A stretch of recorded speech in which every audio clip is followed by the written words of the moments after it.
warm-up, on est toujours dans les squats. 3 mouvements à vous proposer aujourd'hui. Ça va cibler les muscles d'intérieur de la cuisse, ça va cibler aussi les fessiers, puis aussi les muscles d'extérieur de la cuisse. Donc, intérieur, extérieur, fessier. Okay?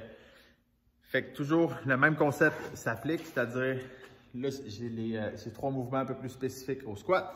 Juste en haut de ça, on essaie de faire un 5 à 7 minutes de conditionnement juste pour augmenter un petit peu notre température, puis nous permettre de mieux arriver, puis d'arriver un petit peu plus préparé pour ce qui est de ces 3 mouvements-là.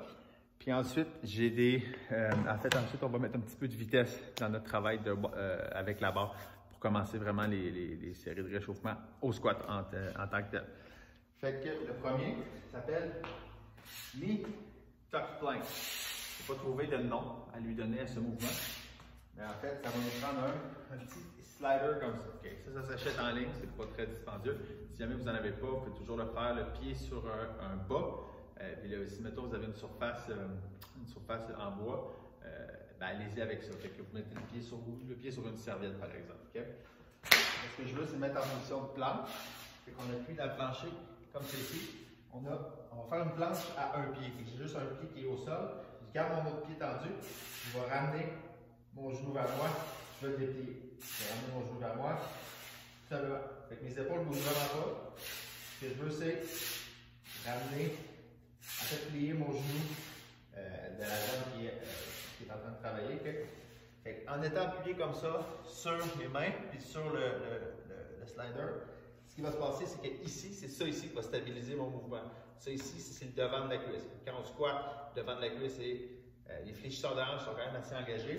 Fait qu'en allant ici activé au sol comme ça va le réchauffer. Fait que peut-être 10 à 12 répétitions de chaque côté, même son cloche qu'à l'habitude, pour sentir si on cible bien les bons groupes musculaires. C'est de se concentrer à se demander c'est quelle partie qui chauffe, et évidemment c'est ça ici. On veut que ça commence à chauffer vers la fin de la série. Okay? Puis un des avantages de lui, ce que j'aime beaucoup, c'est qu'en étant appuyé comme ça, c'est qu'on a l'ensemble du tronc qui est engagé. Okay? Fait que ça, c'est quand même bien. Ensuite, on va sur le côté, on fait une planche de côté, où est-ce que là, on a les 2 pieds l'un sur l'autre. Comme c'est ici, on est bien droit. Tout ce que je veux, c'est lever ma jambe. Fait que là, on regarde la jambe droite, on veut sentir une petite boule ici, un petit point, là. Petite contraction qui se fait là. En maintenant notre pied au sol, puis notre pied, en fait, de travail, on veut le maintenir là. OK? Fait qu'on se prend une petite pause en haut comme ça. Fait que ça, non seulement la jambe qui est en travail ici fait un effort, fait que là, on sent vraiment les muscles de côté de cuisse qui embarquent, mais le fessier qui est face au sol, lui aussi, il fait le travail en ce moment. Okay? Fait que lui, en ayant le pied comme ça, de mon pied gauche, qui est complètement appuyé sur le côté, là, je sens ici que le bassin, il doit stabiliser le reste de mon corps. Fait que ça, c'est quand même assez agréable pour ça. C'est pour ça que j'aime bien la planche. On travaille le devant de la cuisse. Ensuite, on va sur le côté. Là, on travaille les côtés. Mais les 2 côtés travaillent différemment, mais travaillent en même temps. Fait que ça, c'est pour ça que je les trouve intéressants. Puis là, le troisième, c'est un Sumo Kang Squat. Ça, j'adore ce mouvement-là. Il va appliquer un good morning avec un squat, mais on va avoir les pieds un petit peu plus larges que d'habitude. Je vais mettre face à vous. C'est qu'on est. Dans le fond, un squat, un Kang squat normal, on va impliquer qu'on est comme c'est ici. On fait un good morning. Ça va dans le fond. On remonte juste les fesses, après ça on monte en haut. Là, pour aujourd'hui, on va y aller en sumo. C'est-à-dire que là, sumo, ça veut simplement dire qu'on maintient les pieds un petit peu plus larges. Okay? Fait que là, on va faire la même chose. C'est-à-dire là, on va descendre le tronc. On va aller le plus bas possible dans le squat. Puis une fois qu'on est dans le fond, là, il faut se concentrer à pousser les genoux à l'extérieur pour justement sentir que les muscles d'intérieur de cuisse embarquent. On remonte les hanches, ça va en haut. Recule, en bas, on remonte en haut. Okay?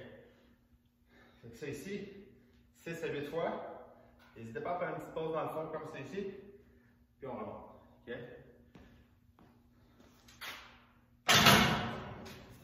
Fait que l'objectif de ces 3 mouvements-là combinés, comme vous pouvez le voir, c'est de faire le tour, je ne sais pas si je peux dire comme ça, mais de faire le tour des hanches. Fait que là, on avait les côtés, on avait le devant. Avec le good morning, on a le derrière un petit peu, puis avec le sumo, on a aussi un stretch qui vient, en fait un étirement qui vient se dérouler là, au niveau de l'intérieur de la cuisse. Okay? Fait que ces 3 mouvements-là, knee tuck plank 10 par côté, side leg raise 10 par côté aussi. Puis l'autre 5, là j'avais dit bâton 5 à 8 parce qu'il y a du sumo squat. Fait qu'à chaque série, si vous sentez en mesure de le faire, vous pouvez ajouter un petit peu de poids sur le squat. OK? Ensuite, là on tombe dans le warm-up vraiment avec le back squat. Fait que là on fait 6 répétitions le squat. Après ça, on va ajouter un élément de vitesse. Okay? Donc, évidemment, faire face à son back avant de prendre sa barre. Mais pour faire la démo, je le fais comme ça ici. On descend contrôlé, on remonte. Puis là, quand vous le faites, après avoir fait vos 3 séries tantôt, essayez vraiment de sentir si vous sentez prêt, là, si vous sentez vos hanches suffisamment réchauffé pour ça. Donc là, 6 répétitions de lui ici. Après ça, je vais faire des broad jumps. Ça veut dire simplement des sauts loin avec les pieds joints. Fait que là, je m'installe ici, par exemple. Ce que je veux, c'est avoir le plus de vitesse possible pour aller loin en avant. Puis ça, l'idée, c'est de faire un petit mini transfert de poids avant d'initier le saut. Si vous commencez à sauter, mettons en restant droit comme ça, c'est pas pire, mais c'est pas l'idéal parce que si vous faut apprendre nos hanches à être un peu à l'avant. Là, je l'ai exagéré un peu. Mais ce qu'on veut, c'est avoir un moment de vitesse où est-ce qu'on saute du plancher. Puis tout de suite après avoir fait une extension comme ça de notre jambe et de notre genou, puis là, c'est de ramener les genoux rapidement pour être en mesure d'atterrir. Okay? C'est de se concentrer à tranquillement, je pars en position comme si justement je fais un squat ou un deadlift. Puis j'utilise mes mains là, le plus loin possible. Évidemment, l'idée c'est de sauter le plus loin possible, mais en faisant, en dépliant au maximum sa jambe, puis en ramenant le plus rapidement possible ses pieds pour être en mesure d'atterrir. Quand vous faites ça, ce mouvement-là, c'est un mouvement à 2 pieds en même temps. Essayez de porter attention. Si vous avez, il y a une couple d'éléments là, si vous avez, il y a un pied qui atterrit un peu plus loin que l'autre. Okay? Ça peut signaler justement qu'il y a un côté plus fort ou non. Mais si vous regardez vos pieds, il y en a un qui arrive un petit peu en avant de l'autre. Okay? Deuxième chose, en faisant ça, essayez de porter attention au bruit aussi. S'il y en a un qui atterrit avant l'autre. Okay? Ça, c'est juste le fun à découvrir. C'est juste des petits éléments ici et là qui sont quand même intéressants à découvrir. Okay? Fait que, petite pièce de cardio, 5 à 7 minutes, 3 mouvements, où est-ce que là on cible le devant des hanches, le côté, puis aussi l'intérieur des cuisses. Puis, fait 3 séries de lui. Je vais le mettre dans la description du vidéo. Puis après ça, en dessous, là, on va combiner notre back squat avec des sauts loin. On va les alterner comme ça. Fait qu'à mesure, ce qui est le fun aussi avec les sauts loin, les broad jumps, c'est de mesurer l'endroit où on atterrit. Comme ça, on a une idée à mesure que notre réchauffement avance, si notre distance va de plus en plus loin ou si ça régresse. Okay? Fait comme une petite règle du pouce, mais en termes de volume, en termes de quantité de répétitions au total, pour ce qui est des sauts loin, je dirais un maximum de 10 à 15. Encore une fois, c'est propre à tous et chacun, mais ça peut donner une ordre d'idée. Puis à mesure que je fais mes séries de back squat, ben là, je peux augmenter ma charge là-dessus. Squat, saut loin, squat, saut loin. Puis après un bon 10-12 minutes, peut-être même un peu plus, 15 minutes, ben là, on est prêt pour notre séance. Alright?